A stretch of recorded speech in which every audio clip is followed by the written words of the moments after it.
প্রিয় সাংবাদিক ভাইরা, আসসালামু আলাইকুম। আপনাদেরকে এবং আপনাদের মাধ্যমে প্রিয় দেশবাসীকে আমি আবারও আজকের পবিত্র ঈদুল ফিতরের ঈদ শুভেচ্ছা জানাচ্ছি। ঈদ মোবারক। বহু বছর পরে আল্লাহ রাব্বুল আলামিনের ইচ্ছায়, বাংলাদেশের মানুষের দোয়ায় আমি এবং আমার পরিবার দেশের মাটিতে দেশের মানুষের সাথে ঈদ পালন করতে সক্ষম হয়েছি। তার জন্য আমি প্রথমেই আল্লাহ রাব্বুল আলামিনের দরবারে শুকরিয়া আদায় করছি। আমি এই দেশের একজন নাগরিক হিসাবে আল্লাহ রাব্বুল আলামিনের কাছে দোয়া করি যেন আল্লাহ আমাদেরকে সেই রহমত দেন।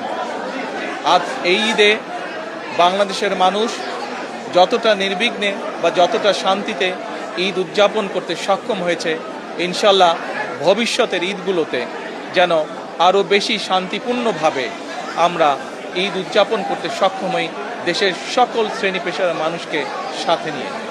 একই সাথে আসুন এই ঈদে আল্লাহ রাব্বুল আলামিনের কাছে আমরা রহমত চাই, যেন আল্লাহ আমাদেরকে সেই রহমত দেন যাতে করে আমরা বাংলাদেশের মানুষের সেই প্রত্যাশিত সেই বাংলাদেশকে ধীরে ধীরে গড়ে তুলতে পারি।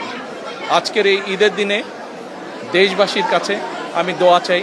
একই সাথে দেশবাসীর কাছে আমি অনুরোধ জানাবো যে আপনাদের সহযোগিতা যদি থাকে, ইনশাল্লাহ আপনাদের এই নির্বাচিত সরকার দেশকে আপনাদের চাওয়া অনুযায়ী দেশ গঠনের কাজে সর্বোচ্চ শক্তি দিয়ে চেষ্টা চালিয়ে যাবে। সকলকে আমি আবারও ঈদের শুভেচ্ছা জানাই। সকলে, দেশের সকল মানুষ, দল মত নির্বিশেষে সকল মানুষ ইনশাল্লাহ ভালো থাকবেন, সুস্থ থাকবেন। আজকের এই দিনে আমরা আবারও গভীর শ্রদ্ধার সঙ্গে স্মরণ করছি 1971 সালে যারা জীবন বাজি রেখে এই দেশকে স্বাধীন করেছিলেন, সেই শহীদ, সেই হতাহত মুক্তিযোদ্ধাদেরকে আমি একই সাথে স্মরণ করতে চাই 2024 সালের ছাত্র জনতার গণ আন্দোলনের মাধ্যমে এই দেশকে স্বৈরাচার মুক্ত করতে গিয়ে যারা শহীদ হয়েছেন, যারা হতাহত হয়েছেন, সেই সকল গণতন্ত্রের যোদ্ধাদেরকে, সেই সকল গণতন্ত্রে শহীদ হওয়া মানুষগুলোকে, তাদের সকলের আত্মার মাগফিরাত কামনা করছি। সকলকে আবারও ঈদের শুভেচ্ছা। ঈদ মোবারক। আসসালামু আলাইকুম।